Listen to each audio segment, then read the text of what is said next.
नमस्कार।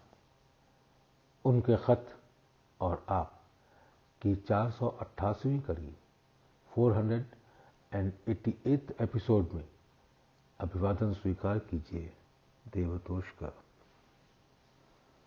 दोस्तों, आज जो खत पढ़ रहा हूं उसका विषय है क्लीनिंग, सफाई। मनुष्य की रचना में सफाई बहुत जरूरी है और मेरा ध्यान हमेशा इसी ओर लगा रहता है तथा सचमुच ये समर्थ सदगुरु लाला जी साहब का हुक्म भी है।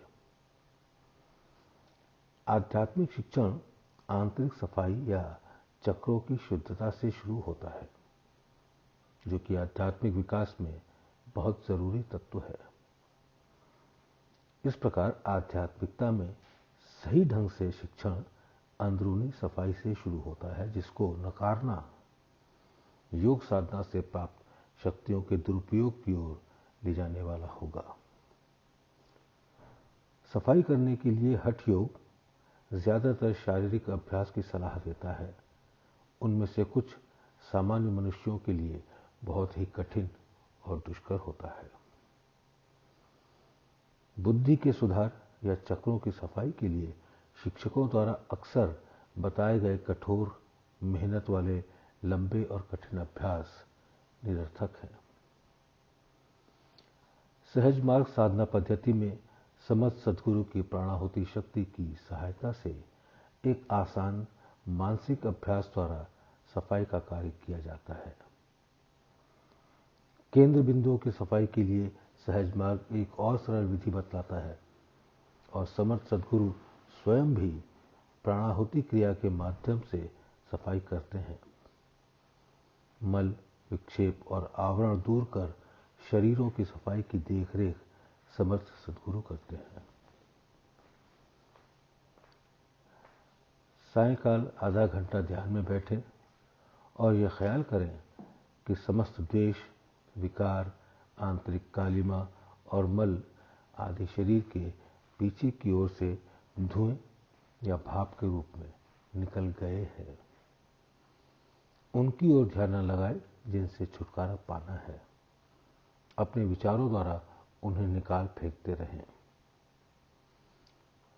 सायंकाल में भी प्रातःकालीन ध्यान की तरह आसन में कम से कम आधे घंटे के लिए बैठिए और यह ख्याल करें कि जटिलता आपकी संरचना में स्थूल जाल पिघलकर समाप्त हो गया है या पीछे की ओर धुएं या भाप के रूप में पिघलकर विलीन हो रहा है। किंतु इसमें ये जरूर याद रखना चाहिए कि इस विधि का अभ्यास करते हुए बुद्धि पर जोर न डालें, बल्कि सहज रूप से बैठे रहें। यह आपको समर्थ सदगुरु के कारगर असर को पाने के योग्य बनाएगा। प्रातः ध्यान के अभ्यास में भी सफाई की क्रिया को लगभग 5 मिनट कर लेना चाहिए। सफाई चाहे गए फल को जल्द प्रदान करता है। परम ज्योति से मिलने के लिए हम दिन ब दिन ज्योतिर्मय और सूक्ष्म होते जाते हैं। इस स्थूलता को हटाने के लिए अभ्यासी को जिस उद्देश्य के लिए ही ये विधि बताई गई है, स्वयं बहुत कुछ करना पड़ता है। ऐसा देखा गया है कि अभ्यासियों को सफाई के अभ्यास से लाभ नहीं होता। कारण ये है कि वे इसे गलत ढंग से करते हैं। वास्तव में लोग पहले स्थूलता पर ही ध्यान करने लगते हैं और फिर ख्याल करते हैं कि धुएं के रूप में पीछे से बाहर जा रही है। सच कहा जाए तो विचार द्वारा उस स्थूलता को धुएं के रूप में बाहर फेंक देना चाहिए। सफाई बुद्धि को साफ करने में सहायता देगी और परम सद्गुरु के कारगर असर को पाने योग्य बनाएगी। इस तरह चक्रों और केंद्र बिंदुओं को जागृत और साफ करते हुए हम ऊंचे उठते जाते हैं।